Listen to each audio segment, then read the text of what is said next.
देश में तीसरी लहर के बीच एक बार फिर कोरोना के नए मामलों में भारी उछाल आया है। राज्यों से मिली सूचनाओं के मुताबिक पिछले 24 घंटों में 32,000 से ज्यादा मामले मिले हैं। उत्तर प्रदेश में कोरोना संक्रमण के 552 नए केस भी सामने आए हैं। पश्चिम बंगाल में पिछले 24 घंटे में कोरोना के 6,153 नए मरीज आए। अब तक देश में ओमिक्रॉन के कुल 1,658 मामले पाए गए हैं। बिहार के दूसरे सबसे बड़े अस्पताल नालंदा मेडिकल कॉलेज अस्पताल में कोरोना विस्फोट हुआ है। अब तक एनएमसीएच के मेडिकल स्टूडेंट व जूनियर डॉक्टर समेत कुल 96 लोग कोरोना पॉजिटिव पाए गए हैं। कोरोना के बढ़ते मामलों का रुझान राजधानी लखनऊ में लगातार देखने को मिल रहा है। रविवार को लखनऊ में कोविड-19 के 80 नए मरीज मिले। पिछले 6 महीनों के दौरान यह एक दिन में मरीजों की संख्या में सबसे बड़ी बढ़ोतरी है। यूपी के विधानसभा चुनाव को लेकर आयोजित हो रही रैलियों से कोरोना के पीक का शंखनाद हो सकता है।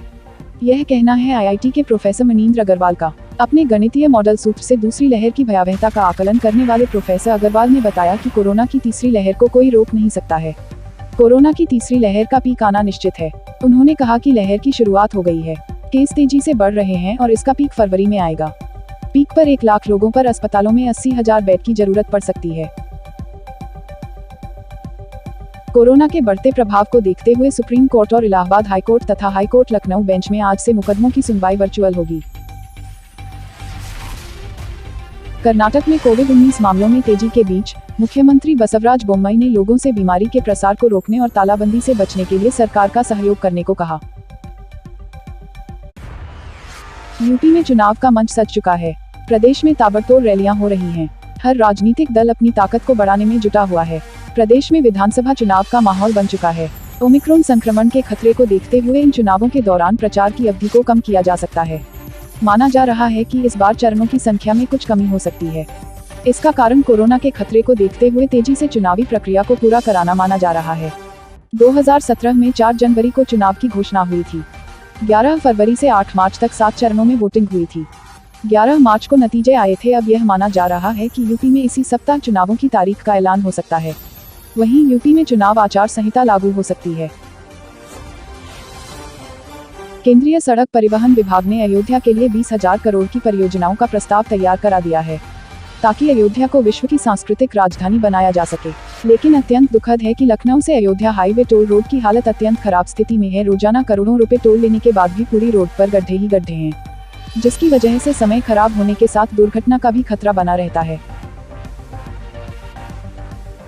उच्च न्यायालयों के कॉलेजियम की ओर से 2018 से 2021 तक विभिन्न हाईकोर्ट के न्यायाधीशों के पद के लिए सिफारिश किए गए और सुप्रीम कोर्ट कॉलेजियम द्वारा इसे दोबारा भेजे जाने के बाद भी 23 नाम मंजूरी के लिए सरकार के पास अब तक लंबित हैं। यूपी के लखीमपुर खीरी जिले में जंगल से निकलकर बाघ हाईवे और गांवों की सड़कों पर घूम रहे हैं। वन विभाग ने बाघों की मौजूदगी वाले 1 दर्जन रास्तों को चिन्हित किया है। साथ ही अब यहाँ बोर्ड लगाए जाएंगे। सर्दियों में बाघ अक्सर जंगल छोड़कर गन्ने के खेतों में आ बसते हैं। वे खेतों से निकलकर हाईवे व सड़कों के किनारे आराम फरमाते हैं। यह सब देखकर लोगों में खौफ है। वन विभाग सड़क पर गार्ड भी बिठाएगा, जिससे लोगों में भ्रम या दहशत न फैले, उनको उचित समय पर सहायता मिल सके। यूपी रोडवेज प्रबंधन बसों में इसी माह से कैशलेस टिकट भुगतान की व्यवस्था शुरू करने की कोशिश में है। पायलट प्रोजेक्ट के लिए ट्रायल रन के तौर पर लखनऊ और गाजियाबाद रीजन के लिए प्रथम चरण में 2200 इलेक्ट्रॉनिक टिकटिंग मशीनें आ रही हैं, जिनका उपयोग इसी महीने से शुरू हो जाएगा। कोरोना महामारी की तीसरी लहर के गहराते खतरे के बीच किशोरों का टीकाकरण आज से शुरू हो रहा है। सबसे पहले 15 से 18 वर्ष आयु वर्ग के बच्चों को टीके लगाए जाएंगे। इस आयु वर्ग के लिए सिर्फ भारत बायोटेक की कोवैक्सीन को मंजूरी दी गई है। टीकाकरण के लिए जारी नए दिशा निर्देशों के मुताबिक कोविन पोर्टल पर रजिस्ट्रेशन के साथ ही ऑन स्पॉट यानी मौके पर भी रजिस्ट्रेशन की सुविधा है।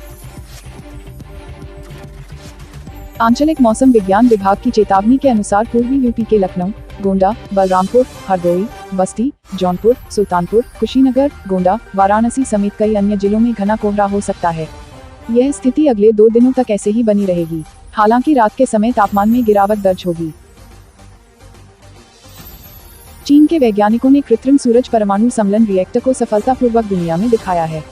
ये असली सूरज से कई गुना ज्यादा ऊर्जा देगा। चीन का कृत्रिम सूरज अपनी नई तकनीकी के इस्तेमाल से 20 मिनट तक के लिए चला। इस दौरान उसका तापमान 70 मिलियन डिग्री तक चला गया, जो असली सूरज से 5 गुना ज्यादा गर्म हो गया। वैज्ञानिकों को उम्मीद है कि इस मशीन से परमाणु समलन की शक्ति का इस्तेमाल करने में मदद मिलेगी। Please subscribe Aviral Times for latest news update and press the bell icon to get all the latest video update.